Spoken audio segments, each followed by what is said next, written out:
here's the instructions, how to get there, and you go there and you can see homosexuals.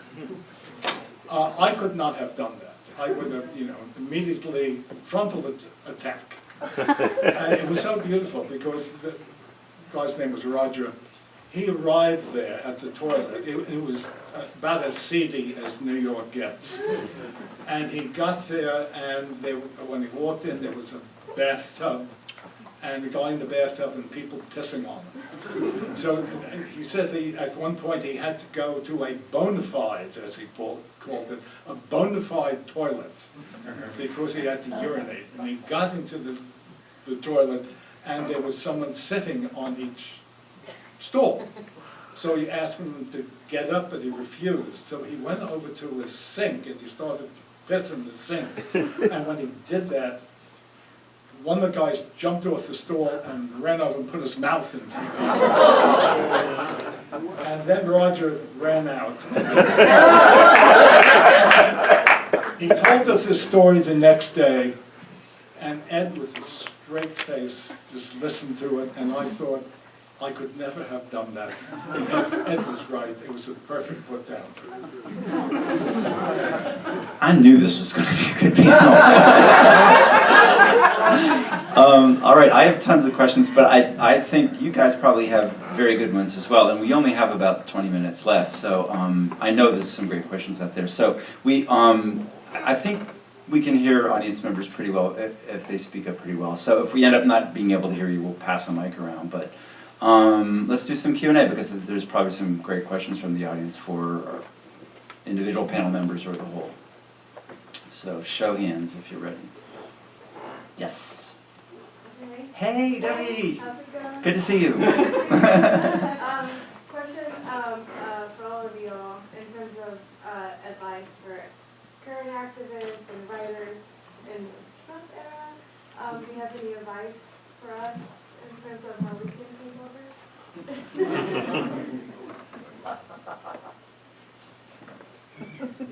Don't drop the torch. Could you clarify your question a little bit? Advice to achieve what? I think that marriage equality was great, but we obviously have a lot of shit happening. And you're talking about how people used to get fired for being gay or lesbian, but that still is going on. And a lot of the states are going. And I mean, I just came from Kansas, and the laws there have changed since Patty's Democratic governor. But there's still a lot of states out there, where people are getting fired. The Trump administration is continuing to attack the trans community, not only just in the veteran sphere, but also in the healthcare sphere as well. So I would want to know what is your advice for future generations, or even within our generation, of how do we continue to fight so that we can continue to be so we can push for more equity, more equitable societies.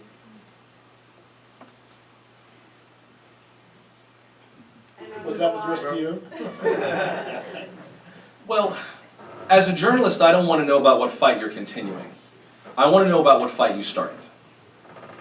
I don't want to know about you as an activist. I'm better off knowing about you as an expert, as someone who has unique subject area knowledge about something. Because when the time comes for me to do a story on what you're working on, your name needs to come up in my head. The story of what you're doing is what changes things. When Martin Luther King led the march from Montgomery to Selma, Alabama, all the networks covered it. It didn't really become the story until they reached the Edmund Pettus Bridge, and they were turned back and hit with fire hoses and tear gas and had dogs sicked on them. Those images made the civil rights movement. Stonewall began the gay rights movement. Women walking down Constitution Avenue during a parade and having things thrown at them just because they wanted the right to vote made the suffragist movement. So what will make the movement is something really bad happening. And I'm not saying that to be glib, because remember, stories need conflict. So I wouldn't ask for that. Because what you're asking for is the day that we need to show up when someone's getting hurt, arrested, or killed. Orlando probably didn't pay as much attention to the LGBTQ community before the Pulse nightclub shooting. So don't pray for that. Please, God, don't ask for that. What I would recommend is that you figure out what your story is. Who are you? Why does this matter to you? What started your activism? At what point did you decide this is something I have to be involved in? What are the challenges you face and how do you overcome them? What is it I can ask you about that I can't ask anybody else about? That makes it easier for me as a journalist to say, gotta talk to her. She's the right person, just call her. If we can't book her, the story's gotta wait. Because that's the way that we're able to tell your story.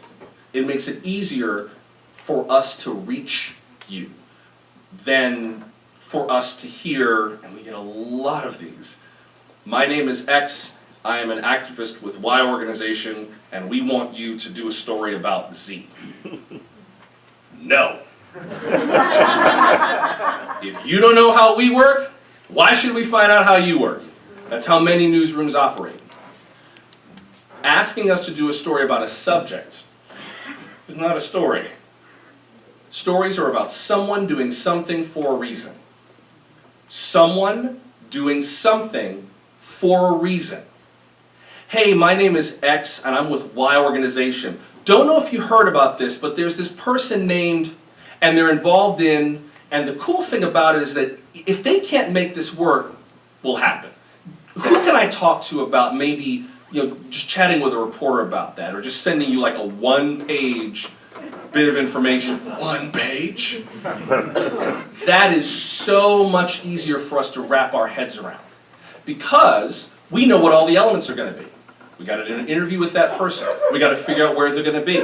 We have to figure out who the opposition to that story is. We have to figure out who's involved. Then if there's a time peg, a protest, a hearing, a city council meeting, then that's easy. Calendar, we've got a date. So it doesn't have to float. If you make it easier for us to tell your story, your cause is embedded in the story. We understand life through narrative. I probably don't want to know your movement. But if you're interesting, I want to know you. Don't make me know the movement. It's too big for an outsider to wrap their head around, and there's all kinds of easier stuff for me to look at. Don't make me learn the movement. Who are you? What are you doing? What do you need? And what will happen to you if you don't get it? Tell me a story. That's where you start. Tell me a story.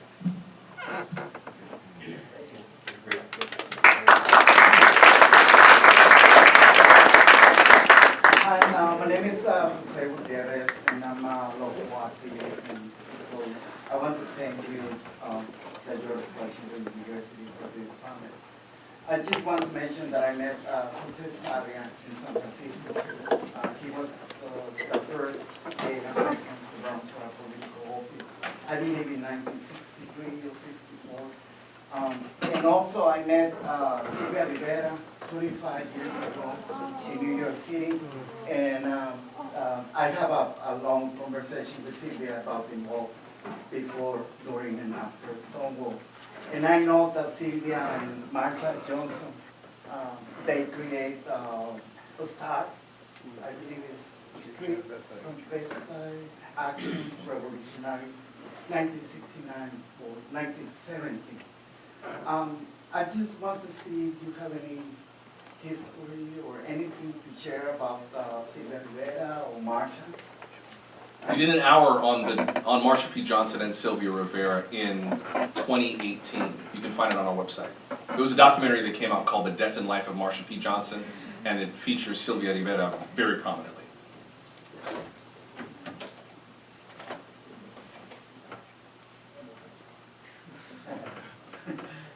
Some of the footage is in the room next door. Yeah, Victoria Cruz, or Vicky Cruz, who unfortunately couldn't be here tonight, was really largely the subject of that, and that's what the documentary was about. Another question up there? Right here? Yeah, you. Hi. Shane. I wanted to piggyback on your question and pivot it, and it may be a correct interpretation, it may not. All right, so when the election happened, one of the first things I read about in the headlines that I paid attention to was activists, we call them OG activists, 20, 30, 40 years in the game like yourselves. They immediately started telling those of us, like you and I, to prioritize this thing called self-care as a best practice to make a long, drawn-out period of activism sustainable. And when I heard your question, what I thought of was best practices. What are some best practices, thank you, for this activist life that all of you are living that we can learn from that will benefit our efforts now? What have you learned along the way? Techniques, community, self-care, going to see a therapist, journalism, whatever worked for you, whatever got you through the darkest hours. I'll answer that from an activist point of view. Okay. You talk about Kansas, of course it's very different than New York. Someone's got to take the first step. Someone's has to be out front. Now, one of the signal people in the country who did that was Frank Kameny, when he got fired in DC. But Frank was a madman. I mean, he was a lunatic. And he got out front and people attacked him in all sorts of ways. And he didn't care. You have to be someone who's willing to stand ahead of everyone else and take all the attacks. Because what will happen is that you will attract others who want to help. But you can't attract them until first you get attacked, because that's what's going to happen. You have to be willing to do that. And then you find people who will help. If you're not willing to do that, nothing's going to happen. You have to piss on the steps. Steve, just to follow up on that, I think that's a very good question about, what are the best practices. And I have had the opportunity for a pretty long time to follow activists and the organizations they were with who used what I consider creativity. And you saw it with the ACT UP organization started by Larry Kramer and others. And as you were saying, doing an action or a protest in a very creative way pulls in the media coverage like nobody's business. And then you can have an opportunity to present your cause and present the issues that you feel should be reported. And I'll just give one quick example. Here in the Washington area, one of the most outrageous protests that I've ever covered took place, I believe it might have been the group Queer Nation, but there were also ACT UP people, and it was in the 90s, and they were protesting Senator Jesse Helms, the real homophobe beyond all homophobes, and he was opposing funds for AIDS. And so a group of people got together and they somehow purchased a giant parachute and sewed it and crafted it into a giant condom. And they went to Jesse Helms's house, which was a quiet residential street, a very modest area in Arlington, Virginia, just outside Washington. And they hired one of these cherry picker little mini cranes, and they alerted the Blade and a few other media, and they placed this giant condom over his whole house. And he was in Washington in Congress, but his wife was home. And so the Arlington County Police, she may have called them, and they started laughing. But the activist said, we didn't do any damage and we'll remove it right away, but we just wanted to prove a point. And somewhere in the Blade's photo archives, we have a photo of that. But that was something that really created a lot of buzz in the media and didn't hurt anybody actually in any way. So that's something to think about when you're asking how to go about doing, promoting your cause. Well, I'm sorry. I just wanted to say something a little bit different. Great demos are really fun. Love the Trump baby. It's just so. But about self-care, which was your original question, yes. I do think, I just can't overestimate how important community is in terms of self-care. The isolation that people our age are talking about are so bad for your mental health. And when you're being an activist, you're going up against stuff, which we've talked, you know, you're kind of breaking the rules, and to get your perspective out there and advance your cause, and it's stressful. It's very stressful, and you need, you know, love. You need community, a sense that there are other people around you who are engaged, who believe similar things and are engaged in this struggle in whatever ways they can. I mean, everybody can contribute different things. Like we're mostly, well, some of us are writers, and that's what I do, and teaching. That's a great way to contribute to the cause. That's very, very important. I've taught thousands of students in my career. And they sought me out, and they pushed me to come out, actually, professionally. But to me, that's the most important thing. Time for one more, and you had your hand up originally in the back, so. That's you. So as Joshua mentioned, there are some people who are striving and thriving, and some people who are still struggling, even within this community. So how can we ensure that people in our community are checking their privilege and bringing others up for those who are not thriving within the LGBT community, especially trans women of color, especially queer elders? How can we make sure that as a community we're also checking our own privilege?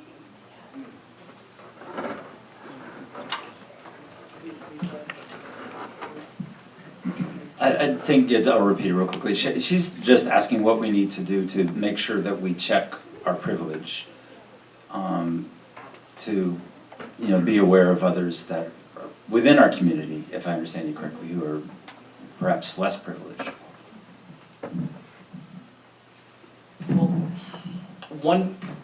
We've done a number of stories about trans women of color on our program. One of our producers is a trans man, and I think about half to 2/3 of our team is people of color. And then there's a gay person of color. So part of it is just being willing to tell their whole story, you know? That's difficult if you're really struggling, because the 3 worst words that someone in Texas can say to you are, "Bless your heart." And the last thing you want to do is tell a story that makes the audience say, "Bless your heart." That's sympathy. Sympathy drives disconnection. Empathy drives connection. And you empathize with someone when you see yourself through their life. It's that old Atticus Finch suggestion that you get in another person's skin and walk around for a while, that you understand what someone's dealing with and relate to them as much as possible. And I think part of the challenge, not just for activists, but for journalists, is figuring out how the story of a trans woman of color, just to use that example, has anything to do with me. If I'm not trans, if I'm not a woman, if I'm not a person of color, and I don't know her story, so what? We're taught the 5 W's and the H in journalism school, who, what, when, or why, how. I think the most important question is, so what? It's the impact question. It's what's at stake. What is at stake for this trans woman of color? What does she want? Why does she need it? What is she willing to do to get it? And if she doesn't get it, what will happen to her? I have no idea how to empathize, as maybe average everyday American, with a trans woman of color. You have to help me see through her eyes. It's not going to work if you say, here is a trans woman of color, and here is her story. That won't work. It's not that it's not a worthy story. It is. But you got to make it compelling. You got to hook people somehow. Before you can tell a story, you gotta sell a story. And I know that sounds crass, but trust me, that's the way storytelling works. We did an hour about Emmett Till, who was a young man who was killed in a town called Money, Mississippi back in 1954 after he was accused of whistling at a white woman named Carolyn Bryant. Miss Bryant later admitted that she lied about Emmett Till whistling at her. And we had this author who wrote a new book about Emmett Till. Fascinating book. And the first line of that hour of the show was, this is 1A, I'm Joshua Johnson in Washington. Before there was Trayvon Martin, there was Emmett Till. That's your hook. What can you tell me to hook me on the story of a trans woman of color? The easiest ways to do it are, what's at stake? If she doesn't get what she needs, what will happen to her? What might I find in common with her if I sat with her and just got to know? What's she dealing with that everybody deals with? Anything? Is her whole life bespoke to her? Because if it is, there's no way I'm going to understand her life. She could be a microbe in a petri dish. I have no way to connect with her. What about her life matches my life? What will help me see through her eyes? Those things that will help me take the first step in. A lot of activists that I have done stories with over the years really struggle to work with the press because they're not willing to do that work of building a bridge. Now, let me be clear. Privilege also means that I don't have to have uncomfortable conversations and that I don't have to do the work of reaching out. So I understand that. I'm not saying that the minority in question always has to do all the work. That's bull.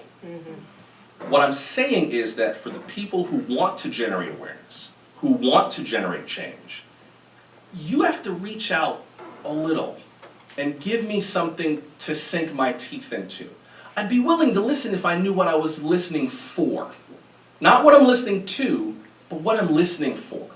What will I get out of knowing the story of a trans woman of color?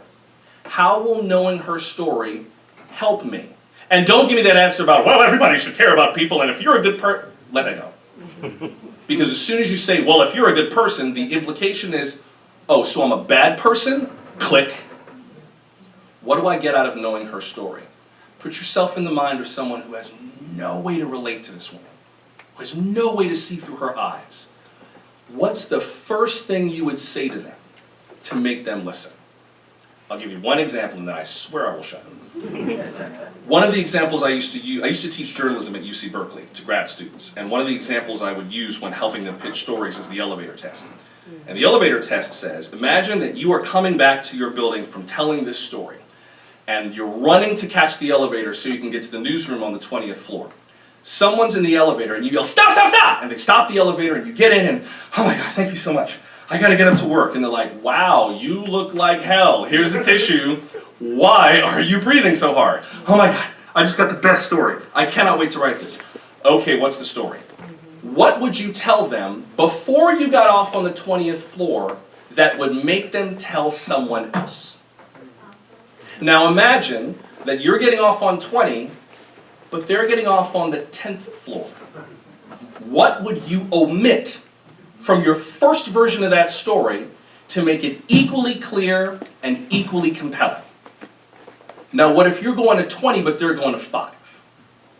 What if they're taking the stairs to the 2nd floor? What one thing do you say to them to make them turn around? Every single one of those is the job of a journalist. That 2nd floor, 5th floor story, that's the promo. That 5th floor, 10th floor version, that's the intro. The 20th floor version is the interview, but you don't get that far until you can figure out how to distill it into a promo, because the hook is the same with all three. And I know I'm asking you to do the work of a journalist, but a lot of journalists are lazy. And they don't have the time to find the empathy to see things the way you see them. So you're going to have to do some of the work for us. I'm sorry that you have to do this, but it'll give you an edge. What would you say to make me tell someone else? That might be the way in. And then once I can understand that person, ideally, the next thing I would say is, tell me more.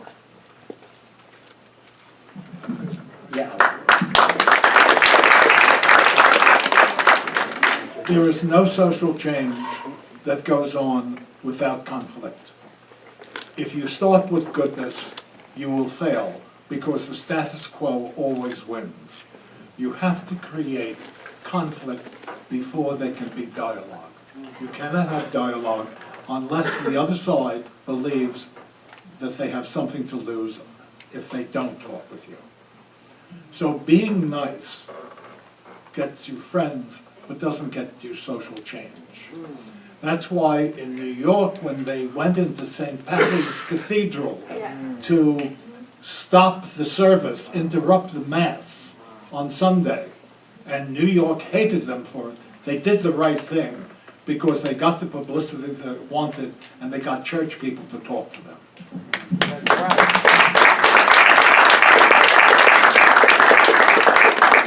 On that note, we are out of time, more than out of time. I want to thank our panel. They've been really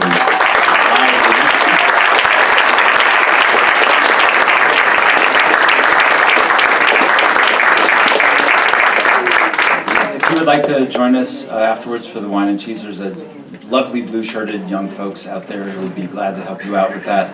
Thank you very much for coming, and we will see you next year.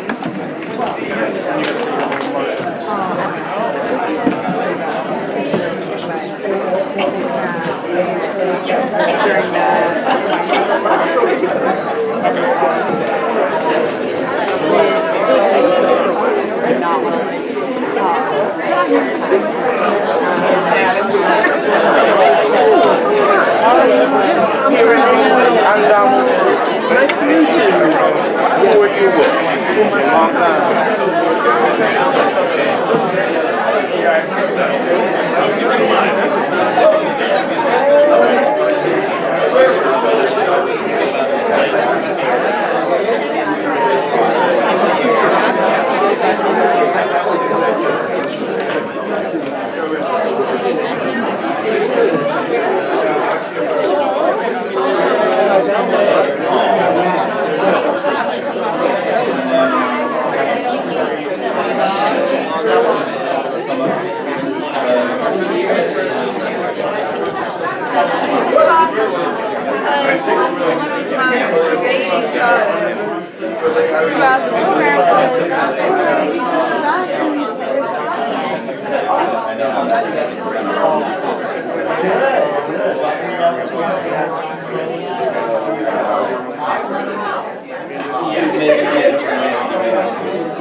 I'm walking over here now.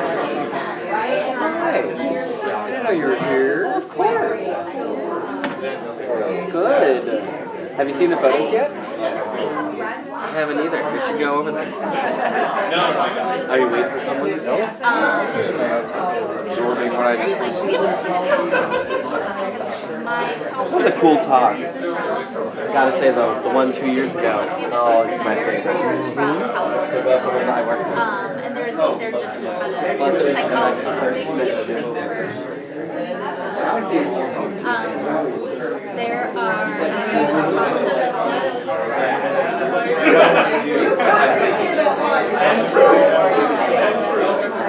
that's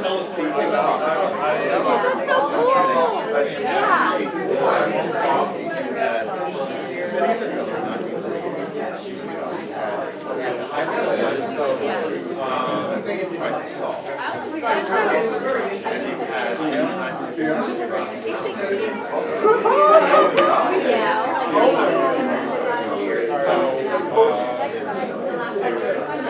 Yeah.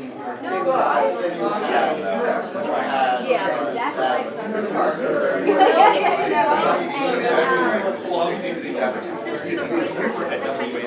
questions that we ask are very different from the generation of LGBTQ youth and emerging adults are very different.